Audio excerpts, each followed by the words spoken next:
Oke, Assalamualaikum warahmatullahi wabarakatuh. Selamat berjumpa kembali dengan saya Alif Lukmanul Hakim dalam mata kuliah Islam Ulil Albab.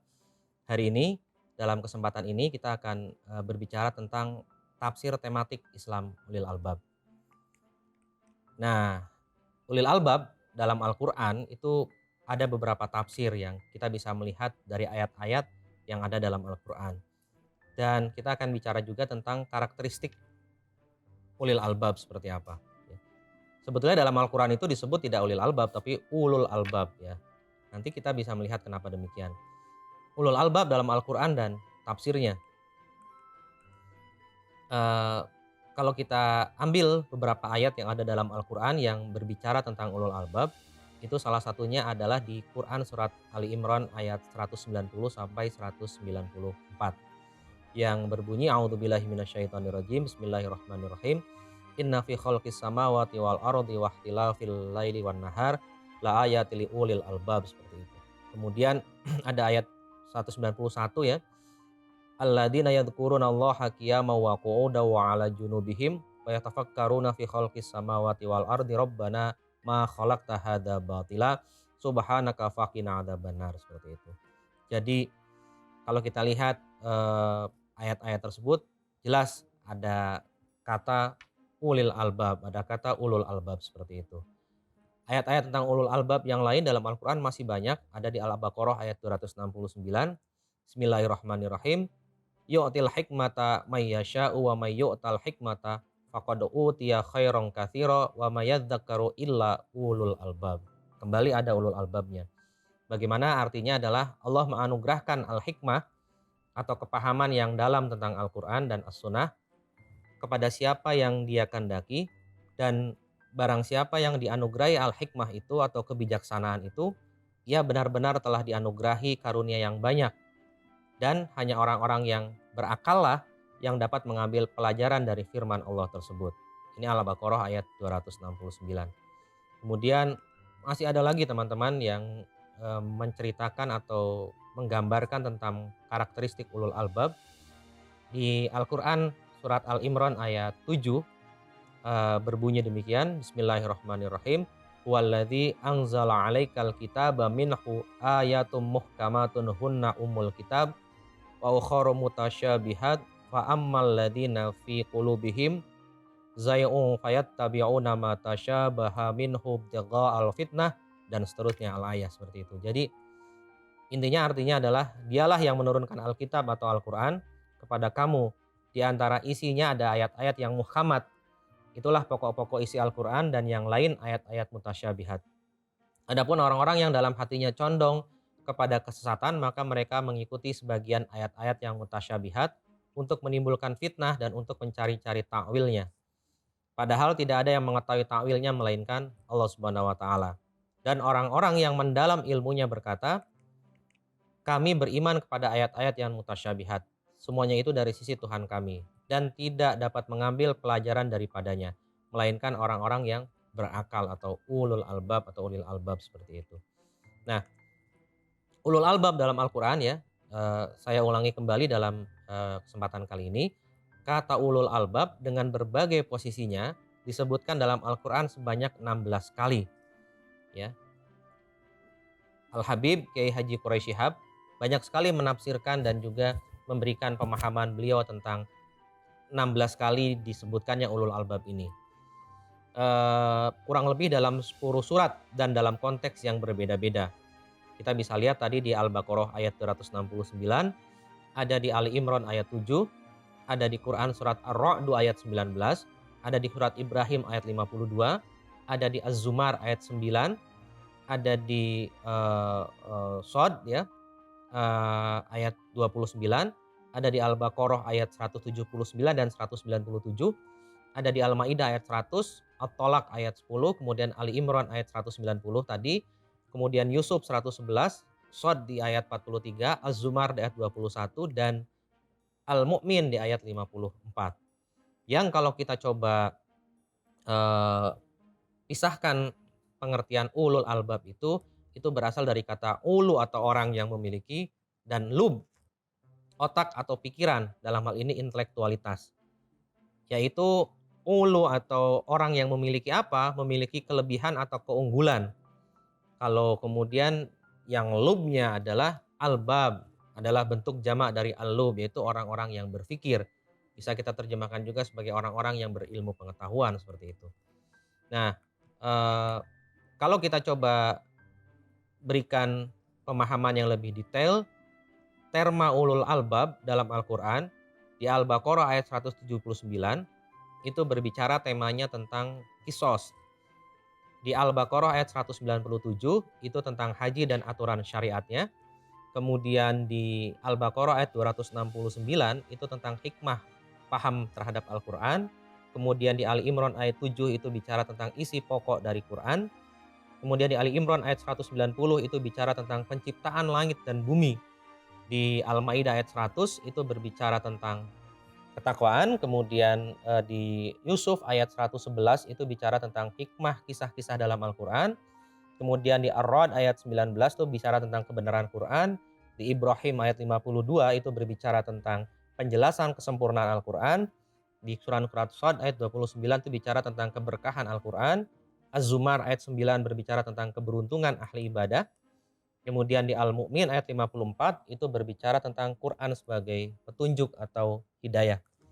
Nah, penggunaan terma ulul albab sendiri selalu dalam konteks yang konsisten, teman-teman. Yang pertama adalah ajakan untuk memikirkan kemahakuasaan Allah.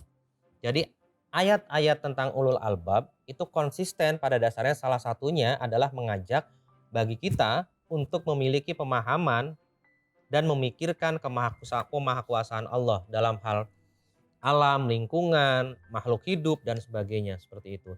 Kemudian yang kedua adalah keberuntungan orang yang menggunakan akal dan pikirannya. Jadi ulul albab itu ayat-ayatnya konsisten juga untuk kemudian mengajak kita agar selalu konsisten menggunakan akal pikiran, agar termasuk dalam bagian orang-orang atau kaum yang beruntung, seperti itu. Yang berikutnya adalah selalu konsisten juga berbicara tentang kebenaran Al-Quran.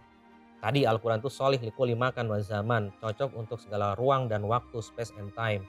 Dan kita sudah membuktikan itu, bahwa apa yang muncul di masa lalu, ayat-ayat Al-Quran, itu selalu bisa kita kontekstualisasikan dalam masa kini. Sebuah ayat mesti turun ada asbabun nuzulnya. Sebuah ayat mesti turun akan punya dasar-dasar musababnya, seperti itu. Dan kita bisa mengkontekstualisasikan di masa kini. Kemudian yang keempat, konsistensi ayat ulul albab ini hadir juga dalam bagaimana menjelaskan tentang kemahakuasaan Allah dalam menciptakan alam semesta.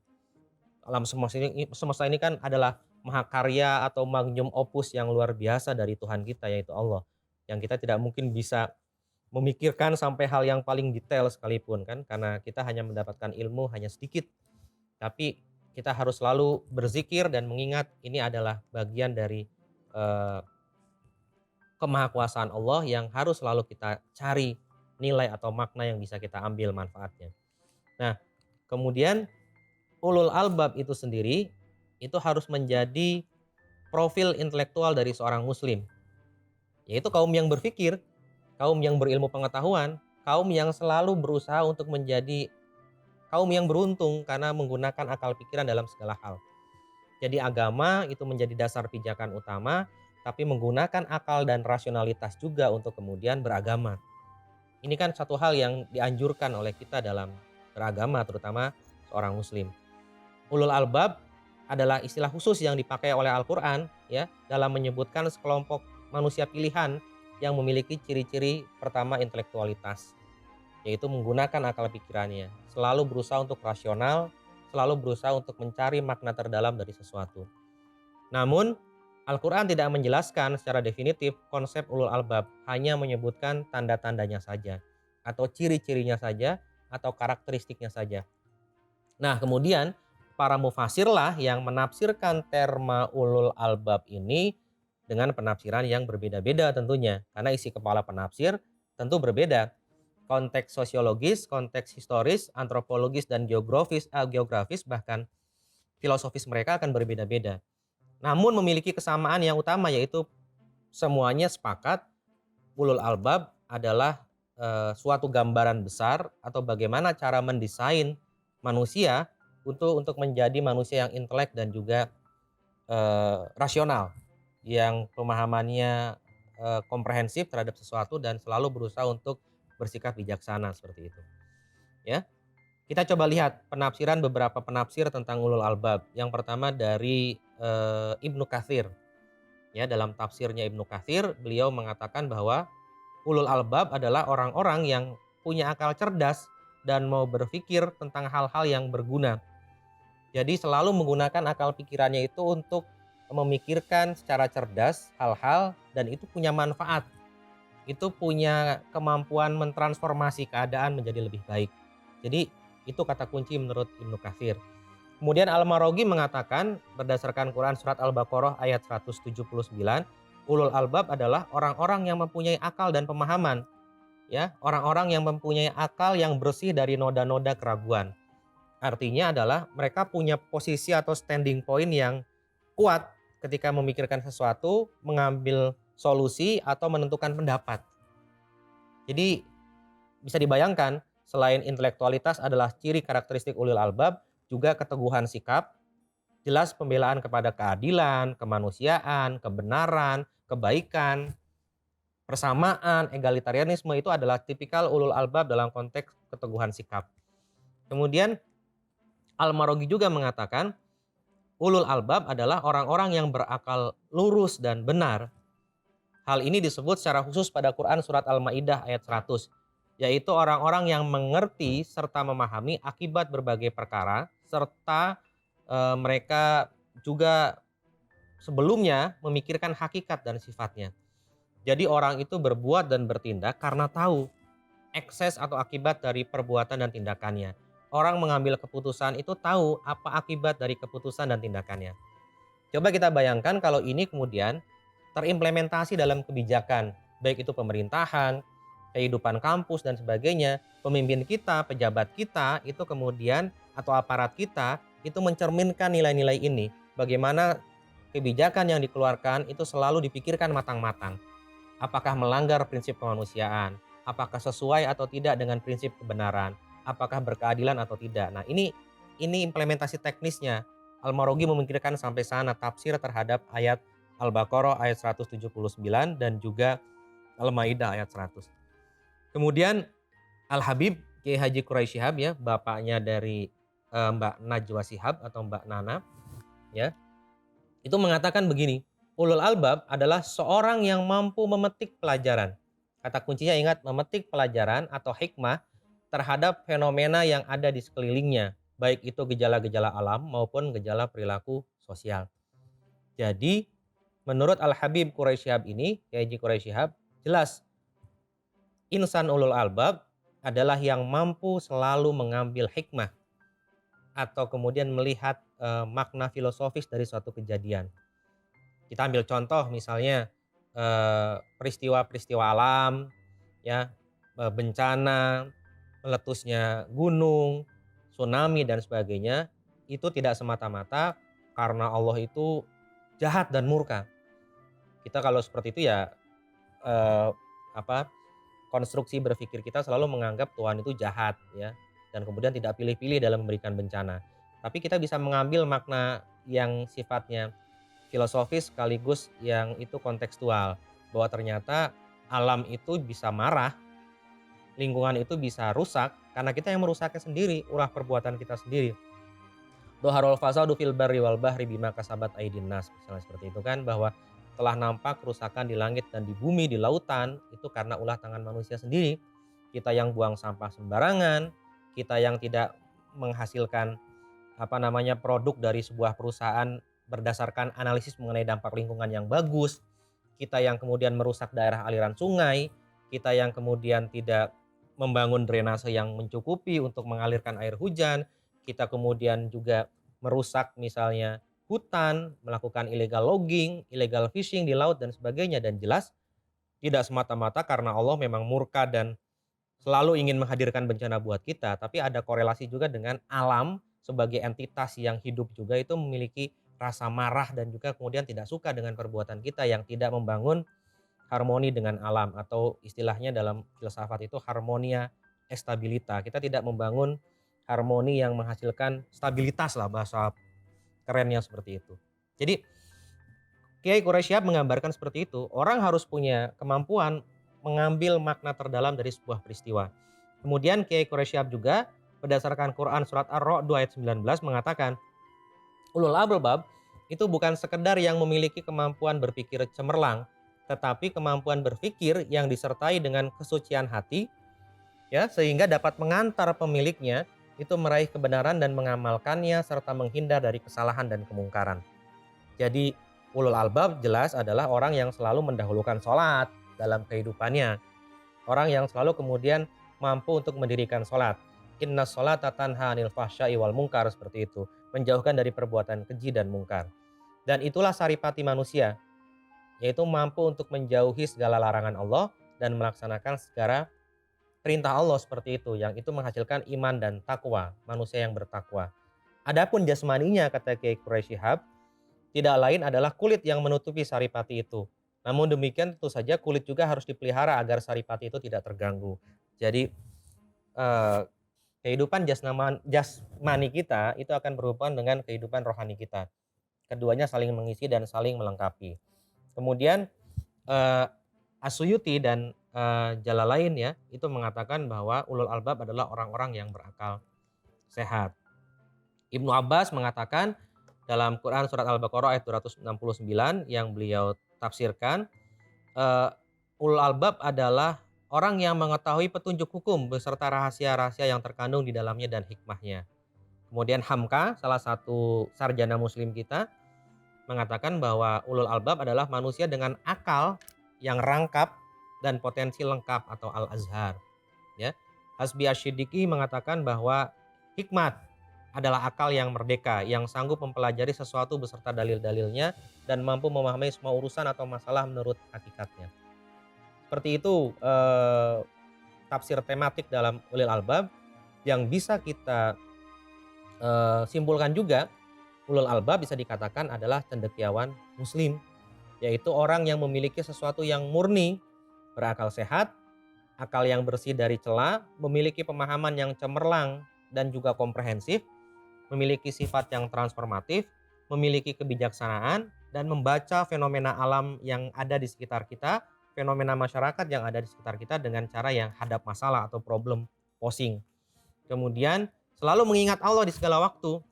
Sederhananya, ulul albab atau ulil albab adalah seorang manusia yang memiliki intelektualitas dan rasionalitas, tapi tetap berzikir, berfikir, dan beramal soleh.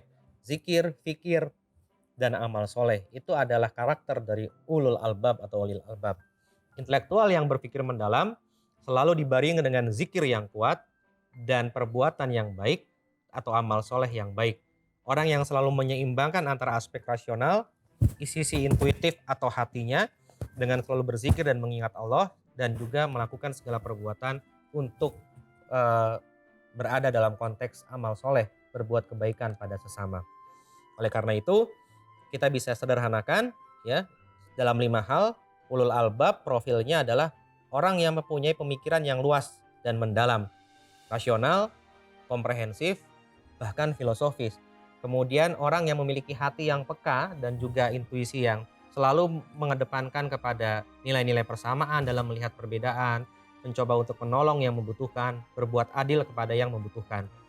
Kemudian orang yang mempunyai daya pikir atau intelektualitas yang tajam dan kuat, orang yang memiliki pengertian atau pemahaman yang akurat, tepat, dan juga luas dalam berbagai hal, dan yang paling pasti adalah selalu mengedepankan kebijaksanaan atau wisdom dalam perbuatannya. Oleh karena itu, ingat dimensi fikir, zikir, amal soleh. Itu adalah 3 hal yang sinergi dalam karakteristik ulil albab. Dan kalau kita lihat di UII, gerbang UII di Boulevard sana ya, teman-teman semua, sahabat-sahabat semua, itu menggambarkan simbolisasi tersebut, yaitu masjid itu melambangkan zikir, perpustakaan itu di sebelah kanan masjid itu menggambarkan fikir, ya seperti itu. Dan kemudian ruang-ruang kuliah, jurusan-jurusan yang ada itu menggambarkan amal soleh. Bagaimana setelah kita keluar dari kampus ini, kita menjadi orang-orang yang beramal soleh berdasarkan tadi fikir, zikir, dan amal soleh. Saya rasa itu yang bisa kita bahas tentang karakteristik ulil albab. Terima kasih atas perhatian dan juga kesempatannya. Assalamualaikum warahmatullahi wabarakatuh.